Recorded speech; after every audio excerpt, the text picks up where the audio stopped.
Okay, what is up, guys? Hopefully, you guys enjoyed the last one where I got to absolutely dote on one of my favorite draft picks, Lathan Ransom, the safety out of Ohio State.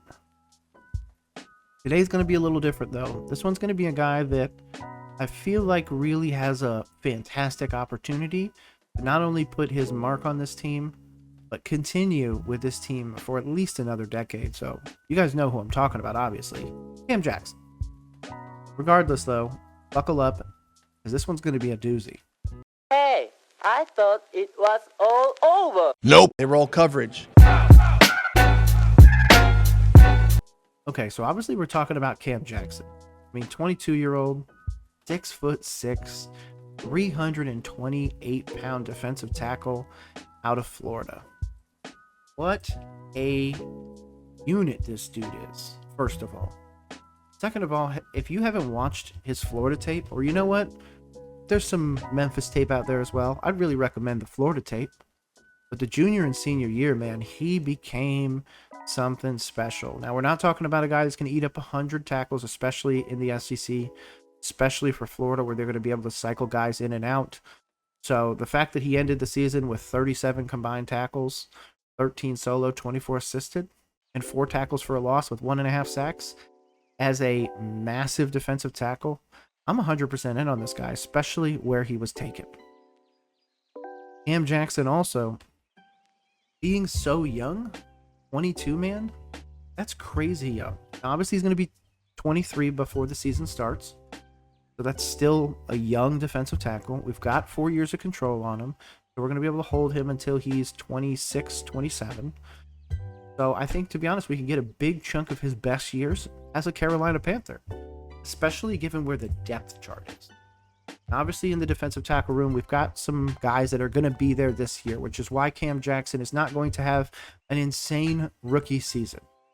I mean, we've got Turk Wharton and we've got Bobby Brown. So those are 2 defensive tackles that are absolutely going to be able to go in there and cause havoc. Now, obviously, the guys behind him, we've got Crumedy, we've got Sam Roberts, and we've got Shy Tuttle. To be honest, Shy Tuttle's the 3 there. So Cam just needs to be a little bit better than Shy Tuttle. And Shy Tuttle at 29, 6'3", 300 pounds. Yes, he's done his job for Carolina for the past few years. I'll say that. But now I want to continue to build longer, and I don't know if that is going to be with Sam Roberts and Shy Tuttle, especially because I'm going to continue to want to get younger. Jaden Crumity's only 24. Bobby Brown's only 24. Rashawn Wharton's only 27. So there's a chance where Shy Tuttle at 29, being the oldest in the defensive tackle room, is absolutely pushed out of here. Why wouldn't we get younger? Why would we keep Shy Tuttle here unless he's absolutely better than both Roberts and Cam Jackson, and of course Crumity? That's the only way. He needs to be just head and shoulders better, because Cam Jackson is going to come a knockin'.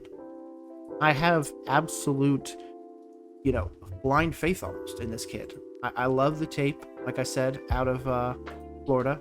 I love what he brings when it comes to just the juice. When you watch all the clips you see him on the sidelines, see him juicing up teammates, you see him doing things that a good leader does. So that also helps me with Cam Jackson.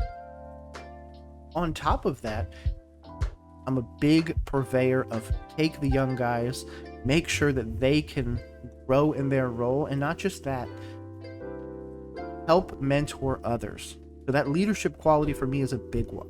And obviously, I've done a ton of research on him.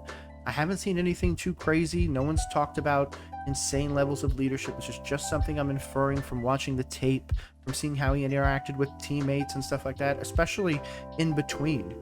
If you watch all 22, you can also see the sidelines. So you can see, in a lot of cases, guys sitting there and what they're doing on the sideline while their play is going on. Go check out a guy occasionally. Go watch him on the sideline. Some guys just, hey, they're getting water, they're just chilling. But other times, people are revealing a little bit about their character, and I don't think a lot of guys think about that. You on the sideline is also something that scouts can see. And Cam Jackson, again, continued to give me what I wanted from him, just in general. Now, obviously, when we talk about meshing in this offense, or defense, I apologize, we talk about something that he's going to have to come in there as at least a defensive tackle 3, if not defensive tackle 4. So there's going to be a lot of opportunity there, and also a lot of opportunity for him to go in, make a splash play, and then go sit down, knowing that he can just go out there and give 100%. He's not going to be out there for, 50% of the snaps unless injuries happen. Or, hey, unless Cam Jackson just absolutely balls out, which I would be totally down for. Regardless, I think that his overall potential is there, especially at the young age, especially being able to learn from not only the SEC coaches that he had for 2 years in Florida, but the coaches at the next level that are continue to be able to grow this young man into a machine at the next level. That's what this team needs. We need another good defensive tackle. Again, with Turk and Bobby Brown there, I think we're going to be good for at least the next year or two. So it gives Cam Jackson time to develop into a NFL caliber defensive tackle, and of course be able to just handle the game, as many people talk about. The speed. They talk about just how violent the game is and how it's completely different from college. And of course, the overall scheme in general changes. A lot of that college nuanced offense and everything changes, and it's much more of a chess game. So with that, I must say that Cam Jackson is going to be one of the guys that I'm going to continue to watch. He has so much potential, especially being a rookie on this team. I feel like this team continually is getting younger, and that's exactly what I like to see. I want to see us continually have the youngest team in the league and succeeding at a high level, because it means that we're not only building, but we're building with the guys that we are drafting. We're not going out there and overpaying for guys. We're not doing anything like that. We are building with our guys. And to be honest, with Scorton, Uman, Bielin, there's so many guys on this team, including, some people that I'm going to have to do a video on, Isaac Gifford and Jack Henderson, the two safeties that are rookies that we got an undrafted free agent. And you know what? There's even a dude that I need to do it on, Ryan Fitzgerald, the kicker. I really think that he could be our kicker for a decade, at least. At least. 5'11", 193, but regardless. This video is about Cam Jackson, and I am excited. Hopefully you guys are too. Make sure you share this to everybody. And hey, Cam Jackson, if you get the opportunity to see this, I appreciate you coming to Carolina and being a Panther with us. So I will talk to you guys soon. My name is Nick. This has been Roll Coverage, home of, hey man, just a Carolina Panthers fan enjoying himself. I cannot wait to see you on the next one. Peace.